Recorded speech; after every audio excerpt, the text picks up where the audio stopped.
Gallup called the police and they said, we've got a guy and he thinks he's got relevant information. He thinks that possibly Gabriel and Daniel were at the same chemsex party. Do you want to speak to him? And the police said no, and also that these deaths are not suspicious.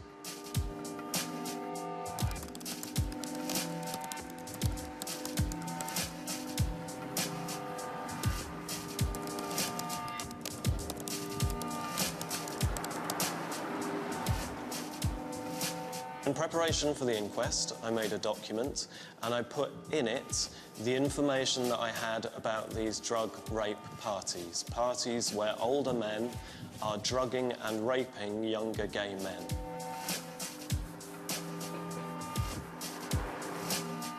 The detective stands up and I can remember I was kind of struck. He didn't seem like he was on top of things. It all looked quite disorganised. I can remember the coroner asked him for phone records, maybe Gabriel's phone records, possibly to try and ascertain whether there was evidence that Gabriel knew Daniel. And I can remember him flipping through his ring binder and he couldn't find them. And he just said he couldn't find them and they had to move on. I was surprised by how disorganised and flaky it seemed.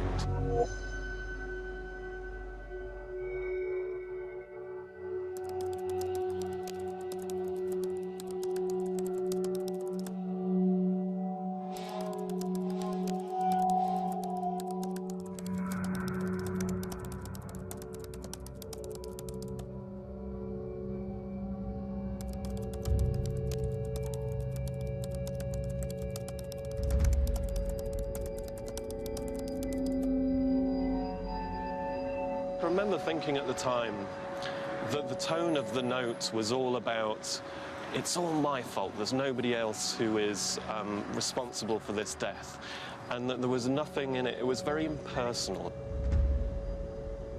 The note didn't make any references to any of his family members, so I had my doubts if the coroner was reading it out. But I think immediately afterwards she asked the detective whether they'd checked the handwriting, whether they'd checked it with the family, and he said yes.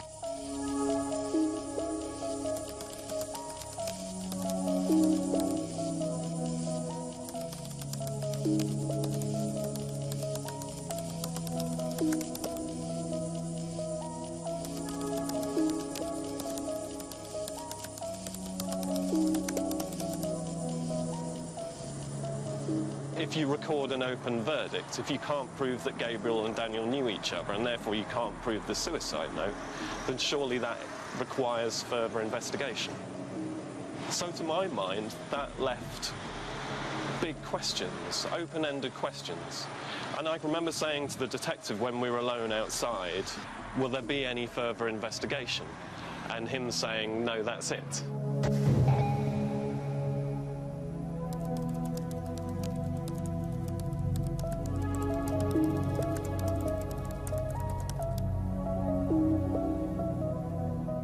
I get this email from a detective at Serious Crime Command saying that another body has been found and they currently have someone in custody that they are questioning at that moment for murder, for that death and for Gabriel's. So I am then alone in Kathmandu knowing that back home a man is being questioned for the murder of my friend, and that all my worst fears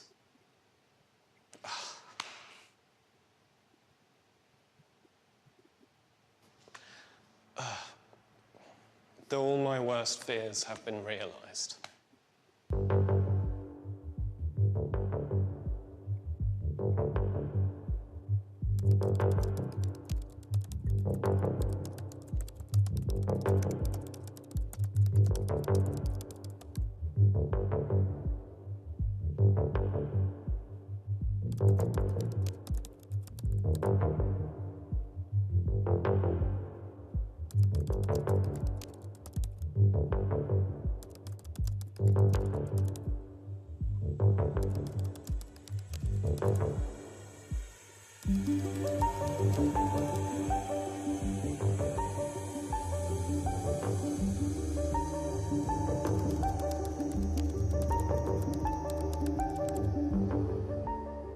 As it transpired, the man who had been messaging Thierry, who had been describing these chemsex parties, these parties where older men are drugging and raping younger men, was in fact the killer, Stephen Port.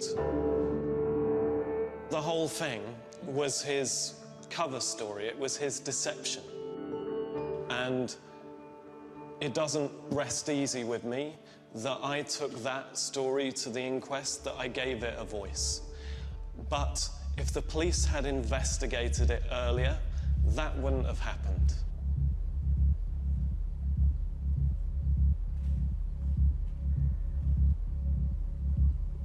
If they'd have followed that trail back, that Facebook conversation, it would have led them to Stephen Port.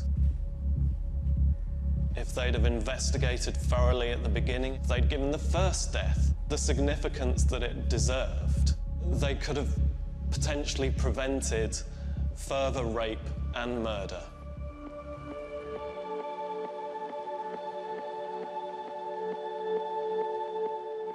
This is the place where the man who killed Gabriel brought him. I understand that Gabriel was found through there, the churchyard. I just don't want to go any further. I don't want to see that. I just don't feel like this is a Gabriel place. This is a Stephen Port place. It's not to do with Gabriel. He wasn't alive here. I get that sense when I think about him, the man who killed Gabriel, of just a kind of a sort of sick feeling in the bottom of the stomach.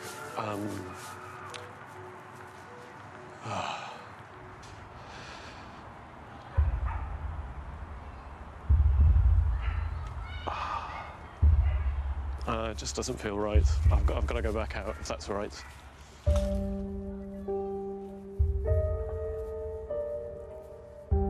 How can they not have linked those first 3 deaths? You've got 3 young gay men propped up dead within 300 meters of each other, within 4 months of each other. In my opinion, it seems as if the police just went, oh, well, that's what young gay men do. They take drugs and they die in graveyards. And I wonder, would it have been the same if these had been young women? Homophobia is a strong word, but I think if you only encounter a community or a group of people by policing them, that potentially you develop a prejudice about that community. And I'm therefore left wondering whether the problem is there is a lack of diversity within the police force, that they are still seeing the gay community as something other. And I believe that they just wrote off these victims as gay druggies. That's what happens. Gay people take drugs, they overdose. So the truth is not that Gabriel was present with Daniel Whitworth at a chemsex party. The truth is that he was drugged and raped and murdered by Stephen Port.